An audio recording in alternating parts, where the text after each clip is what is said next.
ڕێگای گوندی پەڵکانەی سەر بەناحیەی سەرگەڕان دەگرین.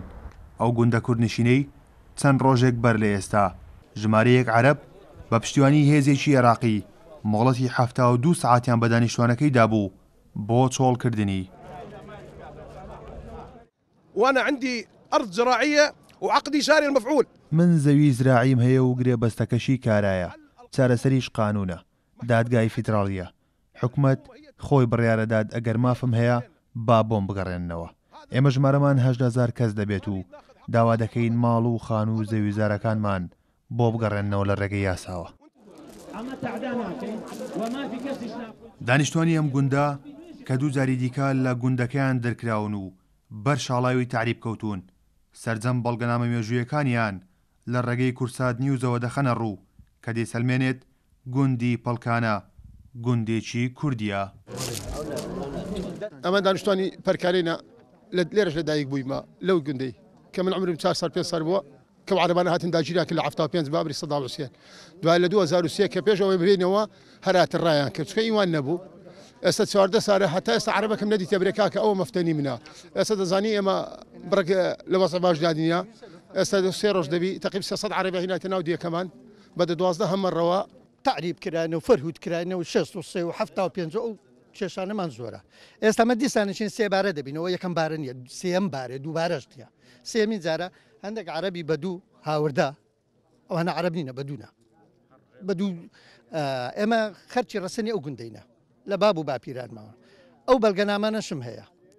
تاپۆی 34 دەوێ، 62 دەوێ، نفوسی ساری 902 دەوێتن، چەند دەوێت هەتاکو پیشانیشی بدەم. فەرموو کاکەجان ئەوە بە ناوی جەمیل عەلی خدر دزەیە، پیشانی دەساری چەندە، بەس دەمەوێت لە عینی کاتدا ئەو شێخی کە داوای عەرەب داوا دەکە دەبیوەچ من تاپۆی بینیتن، ئەو هەم دەوێتن. ئەوە ساری 36.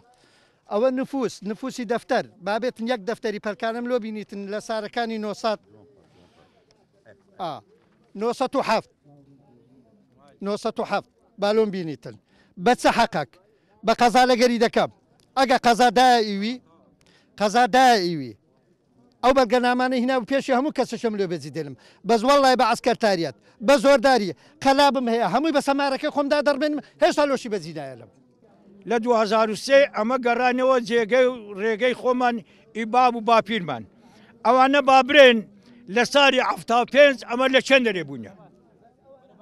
یەک لەو عارەبانە برێ ئەمن لە ساری 75 لە پەرکانەی بوومە ئەو لە سەر بەشاخی بوومە ئەو لە دەربەندی بوونە ئەمە لە برسی دێلین لە 75 ئەو تاپۆیانە لە عارەبەکانە لە 85 بە سەنەت تاپۆ ئەو عەردانەی زراعیان لەسەر تەوزیع کردینە. ئەو جا مرچی منە مرچی ئەوە ئەمە تاپۆی ڕەشمانەیە ئیساری چل 1940 بۆ ئەوەی ئێوە شەموشتی خۆتان ئامادەکەن پێکەوە هەوڵدەین لە چوارچێوەی دەستورا چارەسەریکەین. هەریەکە لە فراکسیۆنەکانی یەکێتی و گۆڕان و کۆمەڵ لە ئەنجومەنی نوێنەرانی عێراق دوای ئەوەی گوێبیستی داواکاریەکانی هەردوو لابوون بەڵێنیان پێدان بە دوواداچوونی ورد بۆ ئەم کێشەیە بکەن. گەیشت ئەو قەناعەتەی ئەمە بە شێوەیەکی دەستوری حەلەکرێت چەکی دەستی ئێمە دەستورە و پێشمان وایە بە دەستور ئەیبینەوە لەبەر ئەم منطقەی منازعاتی ملکی لەم منطقانە تا ئێستا چارەسەر نەکراوە بۆ یەکە بەم شێوەیە ماوەتۆ تاکو ئەوەی کە لژنەکە دەست بەکارە بێت تا ئەو کاتە ئەبێ هەموو لایەکمان دان بە خۆمان نابگرین و پێی دەستورش مامەڵەکەین. بەڵام بۆ ئەوەی بۆ ئێمە جێی نیگەرانی ئەوەیە هەندێک لەمانە لە هەولێرەوە هاتوون و زۆربەی ژمارەی سیارەکانن هەولێرە و ماڵشیان لە هەولێرە و بۆیە داوا لە حکوومەت هێرێمی کوردستانەکەین ئەم خەڵکیان ناردوتە بۆ ژیان ئەم میلەتە چارەسەریشی بکەن لە هەولێرەوە.